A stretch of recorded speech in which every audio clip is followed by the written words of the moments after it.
प्रिय विद्यार्थियों तथा सम्मानित शिक्षक साथियों, जय हिंद। आज की इस वीडियो में हम वार्षिक परीक्षा 2025 कक्षा 11वीं अर्थशास्त्र विषय के प्रश्न पत्र में दिए हुए वस्तुनिष्ठ एवं अतिलघुत्तरीय प्रश्नों के उत्तरों की जानकारी लेकर आए हैं।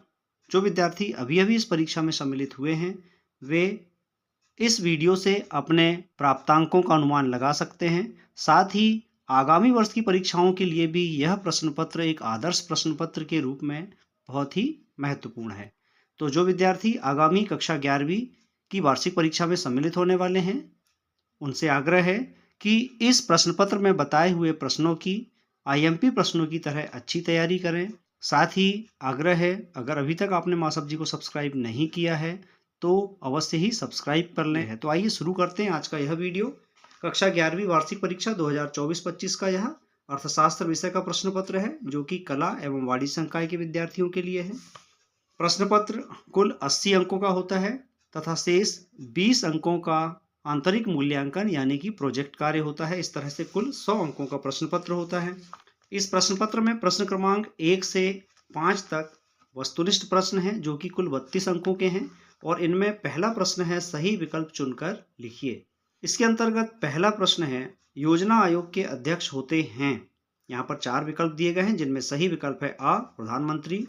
दूसरा, कार्ल पियर्सन के सहसंबंध गुणांक को दर्शाया जाता है। तो यहाँ पर अ ब स द 4 विकल्प हैं जिनमें विकल्प ब सही है। कार्ल पियर्सन के सहसंबंध गुणांक को आर से दर्शाया जाता है। अगला है जैविक तत्व का उदाहरण है। यहाँ 4 विकल्प हैं पानी, वन, हवा और भूमि। तो जैविक तत्व यहाँ पर वन है, बाकी पानी, हवा और भूमि ये अजैविक तत्व हैं। अगला प्रश्न है श्रम बल और कार्य बल का अंतर कहलाता है। तो यहाँ पर भी 4 ऑप्शन हैं जिनमें ऑप्शन सा बेरोजगार श्रम ये सही है। 5वां, वर्ग अंतराल 70-80 का मध्य मूल्य होगा। तो 70-80 का मध्य मूल्य है 75 यानी विकल्प सा सही है। अगला वस्तुनिष्ठ प्रश्न है सरकार ने केंद्रीय प्रदूषण नियंत्रण बोर्ड की स्थापना किस सन में की थी। तो यहाँ पर सही उत्तर है ब सन 1974। और इन्हीं प्रश्नों का यह इंग्लिश वर्जन। प्रश्न क्रमांक 2, रिक्त स्थानों की पूर्ति कीजिए। नंबर 1, विशेषताओं के आधार पर वर्गीकृत आंकड़ों को खालिस्तान वर्गीकरण कहते हैं। तो यहाँ पर हम लिखेंगे गुणात्मक।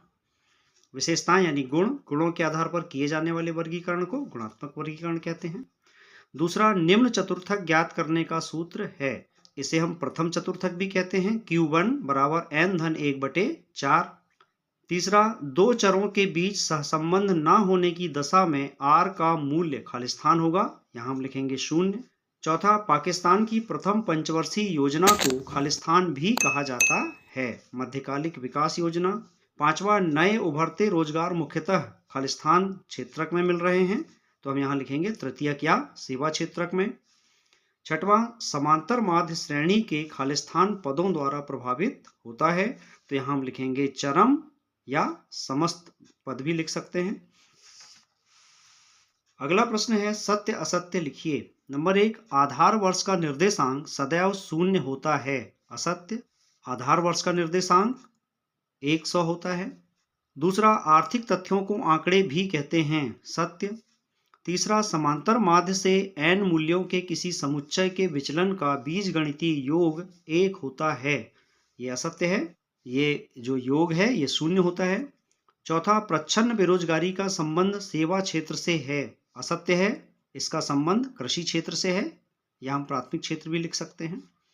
5वां, मध्यिका सदैव समांतर माध्य व बहुलक के बीच होती है। सत्य है। और 6वां, वर्ग विस्तार उच्च वर्ग सीमा व निम्न वर्ग सीमा के बीच का अंतर है। सत्य है। प्रश्न क्रमांक 4, सही जोड़ी बनाइए। कॉलम आ में लिखे कथनों की जोड़ी कॉलम बा के कथनों से बनाएंगे। कॉलम आ में पहले नंबर पर है अभाव। अभाव की जोड़ी हम बा में सी आर्थिक समस्या से बनाएंगे क्योंकि अभाव ही सभी आर्थिक समस्याओं की जननी है। दूसरा, वैश्विक उष्णता की जोड़ी जी वन विनाश से। तीसरा, कम्यून पद्धति ये चीन में प्रचलित सामूहिक कृषि को कहते हैं। चौथा, कुटुंब श्री की जोड़ी एफ अनौपचारिक बैंक। पांचवा विनिर्माण, इसकी जोड़ी डी, औद्योगिक उत्पादन सूचकांक। छठवां आईबीआरडी जो कि विश्व बैंक कहलाता है, की जोड़ी ई से बनाएंगे। सातवां गुणात्मक मापन मध्यिका द्वारा संभव है, इसलिए इसकी जोड़ी बी से बनाएंगे। प्रश्न क्रमांक 5, एक वाक्य में उत्तर दीजिए। नंबर 1, ओजोन अपक्षय क्या है? ओजोन अपक्षय समताप मंडल में ओजोन की मात्रा में कमी को ओजोन अपक्षय कहते हैं, जिसके कारण सूर्य से आने वाली पराबैंगनी किरणें पृथ्वी तक आ जाती हैं, जो कि मनुष्य में विभिन्न प्रकार के रोगों को उत्पन्न करती हैं। दूसरा, चीन में कौन सी कीमत नीति लागू की गई थी? तो उत्तर है चीन में दोहरी कीमत निर्धारण पद्धति लागू की गई थी। तीसरा, निर्देशांक Q0 क्या प्रदर्शित करता है? तो निर्देशांक Q0 आधार वर्ष की मात्रा को प्रदर्शित करता है। यहाँ पर 0 का अर्थ है आधार वर्ष और Q का अर्थ है क्वांटिटी यानी मात्रा। चौथा, श्रमिक जनसंख्या अनुपात का सूत्र लिखिए। तो श्रमिक जनसंख्या अनुपात बराबर श्रमिकों की संख्या बटे जनसंख्या गुणा 100। पांचवा, उदारीकरण किसे कहते हैं? उदारीकरण आर्थिक प्रतिबंधों को दूर कर अर्थव्यवस्था के क्षेत्रों को मुक्त करना उदारीकरण कहलाता है। छठवां, महान सर्वहारा सांस्कृतिक कार्यक्रम या क्रांति किस देश में चलाया गया था? तो इसका उत्तर है चीन। 1965 में वहाँ के नेता माओ के द्वारा यह क्रांति या आंदोलन शुरू किया गया। सातवां, 10, 7, 9, 10, 5, 16 व 10 में बहुलक ज्ञात करें। तो जैसा कि आप यहाँ देख रहे हैं, यहाँ पर 10 की आवृत्ति 3 है, इसलिए बहुलक भी यहाँ पर 10 होगा। आइए अब देखते हैं 2 अंक वाले अति लघुत्तरीय प्रश्न, जिनमें पहला अर्थात प्रश्न क्रमांक 6 है, आर्थिक समस्या से क्या अभिप्राय है? तो उत्तर में हम लिखेंगे संसाधनों का अभाव आर्थिक समस्या कहलाती है। चूंकि संसाधन सीमित और आवश्यकताएं अनंत होती हैं, अतः चयन की समस्या उत्पन्न होती है।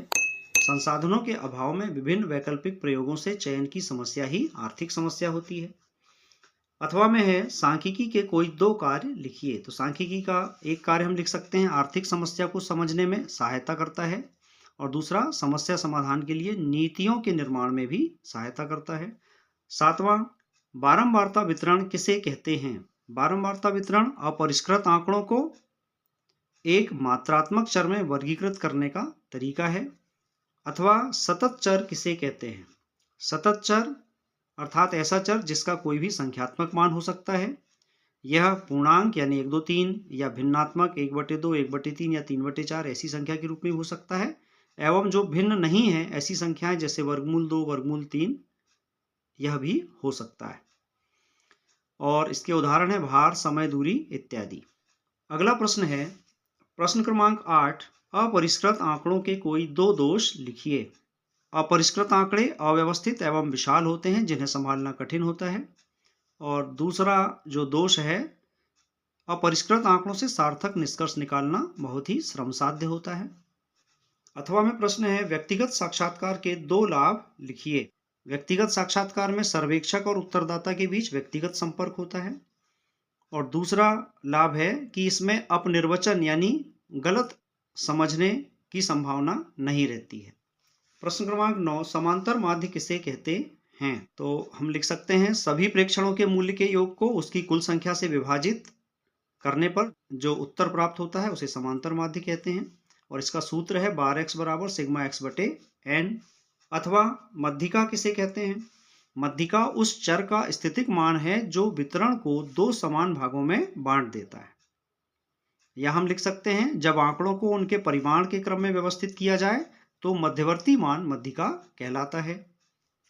प्रश्न क्रमांक 10, औद्योगिक नीति प्रस्ताव किस सन में स्वीकार किया गया था? इसका उद्देश्य क्या था? तो उत्तर है सन 1956 में औद्योगिक नीति प्रस्ताव स्वीकार किया गया था, और इसका उद्देश्य था भारी उद्योगों पर नियंत्रण रखना, और यह प्रस्ताव द्वितीय पंचवर्षीय योजना का आधार था।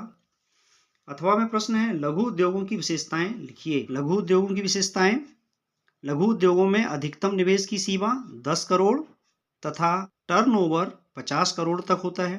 विद्यार्थियों, एनसीईआरटी की पुरानी पाठ्यपुस्तकों में यह सीमा कम लिखी हुई होगी, लेकिन वर्तमान में लघु उद्योगों में निवेश की सीमा को बढ़ाकर 10 करोड़ कर दिया गया है। दूसरी विशेषता है अधिक श्रम प्रधान लघु उद्योग अधिक श्रम प्रधान होते हैं, इससे अधिक रोजगारों का सृजन होता है। साथ ही लघु उद्योगों पर कम उत्पाद शुल्क लगाया जाता है तथा कम ब्याज दरों पर ऋण भी उपलब्ध कराया जाता है। प्रश्न क्रमांक 11 है, सह संबंध किसे कहते हैं? जब दो चर इस तरह संबंधित हों कि एक चर के बढ़ने पर दूसरे चर में वृद्धि हो या एक चर में कमी होने पर दूसरे चर में भी कमी हो, तो हम कहेंगे कि दोनों चरों में सहसंबंध है। या हम इसको ऐसे भी लिख सकते हैं कि सहसंबंध चरों के बीच संबंधों की गहनता एवं दिशा का अध्ययन एवं मापन करता है। अथवा में प्रश्न है, ऋणात्मक सहसंबंध किसे कहते हैं? जब दो चर विपरीत दिशा में गतिमान हो तो सहसंबंध ऋणात्मक कहलाता है। जैसे कीमत और मांग, कीमत के बढ़ने पर मांग कम होती है तथा कीमत के कम होने पर मांग बढ़ जाती है, तो हम कहेंगे कि कीमत और मांग में ऋणात्मक सहसंबंध होता है। प्रश्न क्रमांक 12, अनियत दिहाड़ी मजदूर कौन होते हैं? तो ऐसे श्रमिक जो अनियत यानी अनियमित रूप से कृषि या अन्य क्षेत्र में कार्य करते हैं और जिन्हें दैनिक आधार पर मजदूरी मिलती है, इन्हें अनियत दिहाड़ी मजदूर कहते हैं। अथवा में प्रश्न है, जनसंख्या शब्द का अर्थ लिखिए। तो किसी देश या भौगोलिक इकाई के अंतर्गत समय विशेष में निवासरत समस्त जनता की संख्या को जनसंख्या कहते हैं।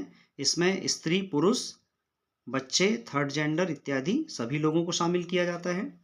प्रश्न क्रमांक 13, नवीकरणीय संसाधन और गैर नवीकरणीय संसाधन में कोई दो अंतर लिखिए।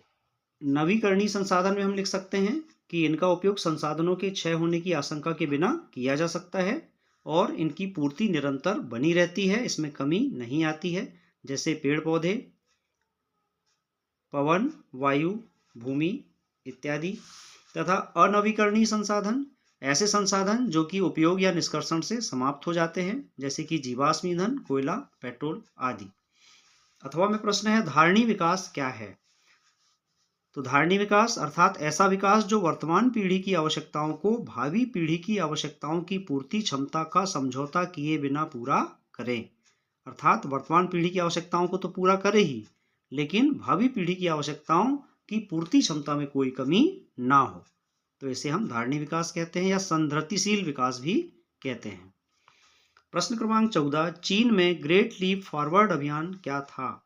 तो उत्तर है, सन 1958 में चीन में बड़े पैमाने पर औद्योगिकरण करने के उद्देश्य से लोगों को घर के पिछवाड़े में उद्योग स्थापित करने के लिए प्रोत्साहित किया गया। इस अभियान को ग्रेट लीप फॉरवर्ड अभियान कहते हैं। अथवा में प्रश्न है, क्षेत्रीय और आर्थिक समूह क्यों बने थे और इनके बनने के कोई दो कारण दीजिए। तो क्षेत्रीय और आर्थिक समूह बनने के कारण पड़ोसी राष्ट्रों की विकास प्रक्रिया को समझना एवं अपनी अर्थव्यवस्था को सुदृढ़ करने हेतु क्षेत्रीय और आर्थिक समूह बनाए गए हैं और इनमें प्रमुख हैं आसियान, ब्रिक्स, G8, G20, यूरोपीय संघ आदि। प्रश्न क्रमांक 15, पाकिस्तान में धीमी समृद्धि तथा पुनः निर्धनता के कोई दो कारण लिखिए। तो पहला कारण है कृषि समृद्धि और खाद्य पूर्ति। ये पाकिस्तान में अच्छी फसल पर आधारित है। अगर फसल अच्छी हो गई तो कृषि में वृद्धि होती है, खाद्यान्न की पूर्ति होती है, और फसल खराब होने पर इसमें कमी आ जाती है। दूसरा है कि विदेशी ऋणों पर निर्भरता बढ़ना।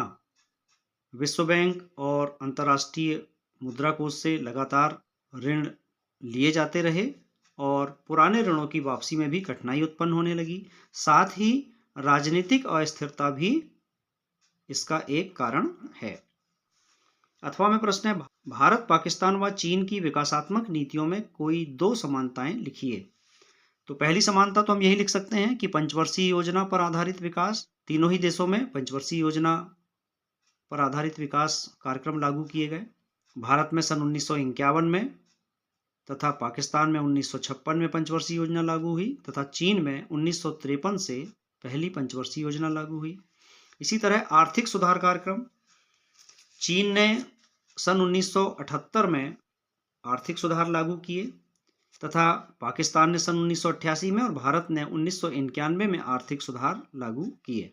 लेकिन चीन के जो आर्थिक सुधार थे ये स्वप्रेरित थे, लेकिन भारत और पाकिस्तान ने विश्व बैंक की शर्तों के आगे मजबूर होकर आर्थिक सुधार लागू किए थे। तो विद्यार्थियों, आज के इस कालखंड में हमने वर्ष 2025 की वार्षिक परीक्षा में दिए हुए वस्तुनिष्ठ एवं 2 अंक वाले अति लघुत्तरीय प्रश्न एवं उनके उत्तरों की जानकारी दी। हम अगले किसी कालखंड में लघुत्तरीय एवं दीर्घ उत्तरीय प्रश्न एवं उनके उत्तरों की जानकारी आपको देंगे। आशा है आज का यह वीडियो आपको उपयोगी लगा होगा। पुनः आग्रह है, अगर अभी तक आपने माँ सब्जी को सब्सक्राइब नहीं किया है तो ज़रूर सब्सक्राइब कर लीजिए। साथ ही बेल आइकन को भी क्लिक कर लीजिए, जिससे कि माँ सब्जी के आने वाले वीडियोस की नोटिफिकेशन आपको सबसे पहले प्राप्त हो। तो मिलते हैं अगले वीडियो में इसी तरह परीक्षा उपयोगी जानकारी के साथ। तब तक के लिए नमस्कार, जय हिंद।